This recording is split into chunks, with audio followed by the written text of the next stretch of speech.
There's a reason. There's a reason. There's a reason for this. There's a reason education sucks. And it's the same reason that it will never, ever, ever be fixed. It's never going to get any better. Don't look for it. Be happy with what you got. Because the owners of this country don't want that. I'm talking about the real owners now. The real owners, the big wealthy business interests that control things and make all the important decisions. Forget the politicians. The politicians are put there to give you the idea that you have freedom of choice. You don't. You have no choice. You have owners. They own you. They own everything. They own all the important land. They own and control the corporations. They've long since bought and paid for the Senate, the Congress, the state houses, the city halls. They got the judges in their back pockets. And they own all the big media companies, so they control just about all of the news and information you get to hear. They spend billions of dollars every year lobbying to get what they want. Well, we know what they want. They want more for themselves and less for everybody else. But I'll tell you what they don't want. They don't want a population of citizens capable of critical thinking. They don't want well-informed, well-educated people capable of critical thinking. They're not interested in that. That doesn't help them. That's against their interest. You know what they want? They want obedient workers. Obedient workers. People who are just smart enough to run the machines and do the paperwork and just dumb enough to passively accept all these increasingly jobs with the lower pay, the longer hours, the reduced benefits, the end of overtime, and the vanishing pension that disappears the minute you go to collect it. And now they're coming for your Social Security money. They want retirement money. They want it back so they can give it to their criminal friends on Wall Street. And you know something? They'll get it. They'll get it all from you sooner or later because they own this place. It's a big club, and you ain't in it. You and I are not in the big club. By the way, it's the same big club they used to beat you over the head with all day long, where they tell you what to believe all day long, beating you over the head in their media, telling you what to believe, what to think, and what to buy. The table is tilted, folks. The game is rigged, and nobody seems to notice. Nobody seems to care. You must wake up now or be enslaved. Did Hitler get elected on Monday and start throwing people into ovens on Friday? No, it was a gradual process. The first thing that Hitler did was start to write newspaper articles. Everything that was going wrong was the Jews' fault. They're the ones that caused all these problems. Did the Jews write their own newspaper articles and go, I disagree? So then the Jews had to wear the Star of David so we can tell who you are. Did they say, no, that's a violation of my privacy. I don't have to tell you. No. The Jews decided, well, it's a religious symbol. We love God. We should be proud to wear the Star of David. Eventually, the Germans came in and they broke all of the windows in all of the Jewish businesses in one weekend. The Saturday night was known as Kristallnacht, which is German for Night of Glass. Did the Jews rise up and say, now, damn it, you're violating my property, you shouldn't do that? No. Gosh, we don't want to make the Germans any madder than they already are. Don't piss them off. They've got guns. Eventually, the Germans are loading them up into cattle trailers on the train. Where do you think you're going, on vacation? Where do you think they're going to take you? Well, now you're cold and naked and they're walking you into the ovens where you're going to go to mass execution. Is it time now to raise your hand and say, you know, I tend to disagree with all this? Bang! You're dead. It's too late to complain. You should have complained at the beginning when you at least had a chance. How bad do things have to get before you do something? Do they have to take away all your property? Do they have to license every activity that you want to engage in? Do they have to be throwing you on cattle cars before you start to say, now wait a minute, I don't think this is a good idea? How long is it going to be before you finally resist and say, no, I will not comply? Period. Sooner or later, you got to draw a line and stand your ground, whether anybody else does or not. You are not our queens. You are not our kings. You are not our gods. We do not belong to you. We are not your slaves.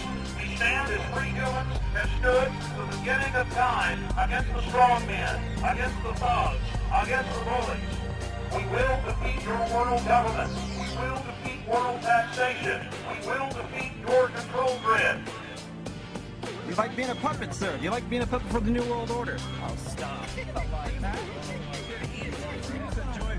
you're going to talk about 60,000 people? You're going to talk about 60,000 people? We don't want to hear this nonsense. How do the American people know that 9/11 wasn't staged, wasn't engineered by you, David Rockefeller, the Trilateral Commission, the CFR, and Bilderberg Group, sir?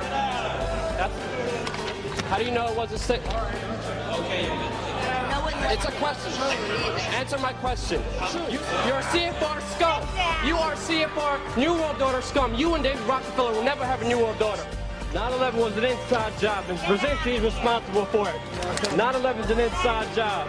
You are responsible for Brzezinski. You will never get a New World Order. Never. National sovereignty will prevail. The New World Order is going down, sir. You can laugh. Wake up, people. Wake up. Research the New World Order. This is important. Look it up. Investigate it. How did you let this happen? Wake up out there.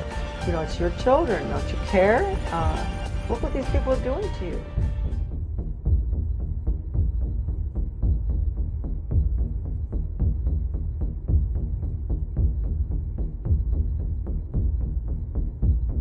All I know is that first, you've got to get mad.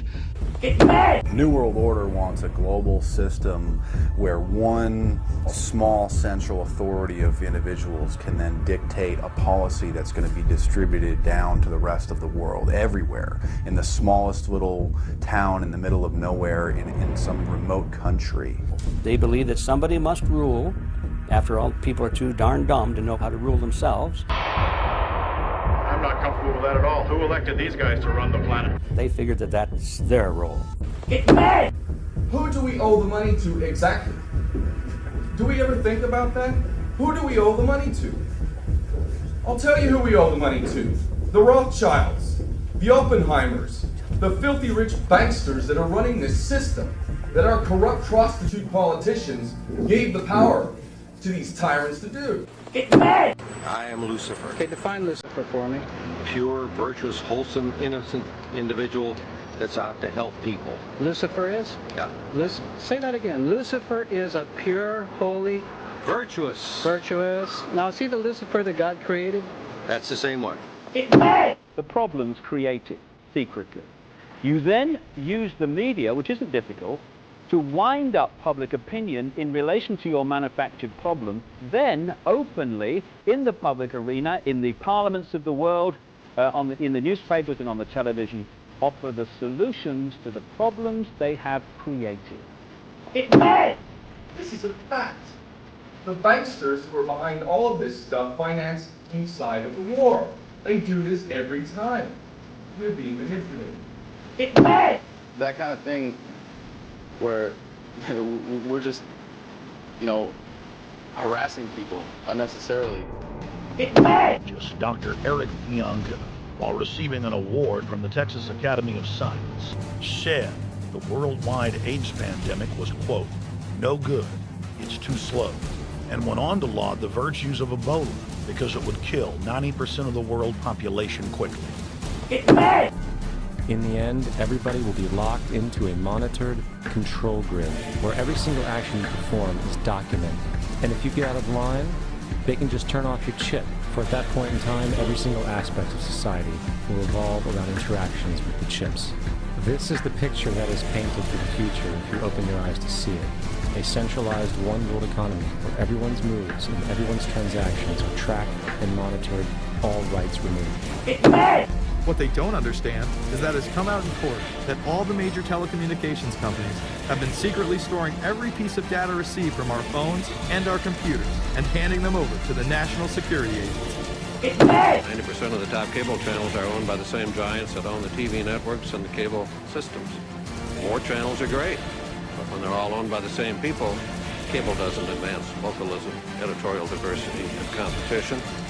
And those who believe the internet alone will save us from this fate should realize that the dominating internet news sources are controlled by the same media giants who control radio, TV, newspapers, and cable. It's dead! I'm as mad as hell, and I'm not gonna take this anymore!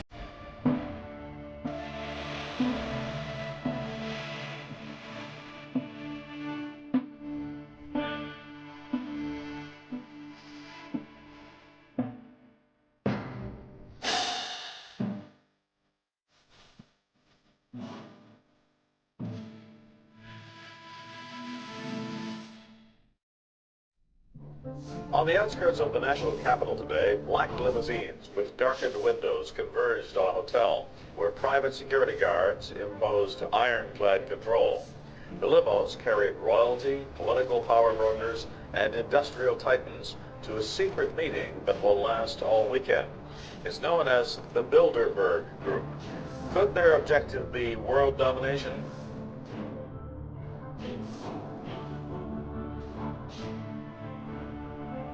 We are opposed around the world by a monolithic and ruthless conspiracy that relies primarily on covert means for expanding its sphere of influence. It is a system which has conscripted vast human and material resources into the building of a tightly knit, highly efficient machine that combines military, diplomatic, intelligence, economic, scientific, and political operations. Its preparations are concealed, not published. Its mistakes are buried, not headlined. Its dissenters are silenced, not praised.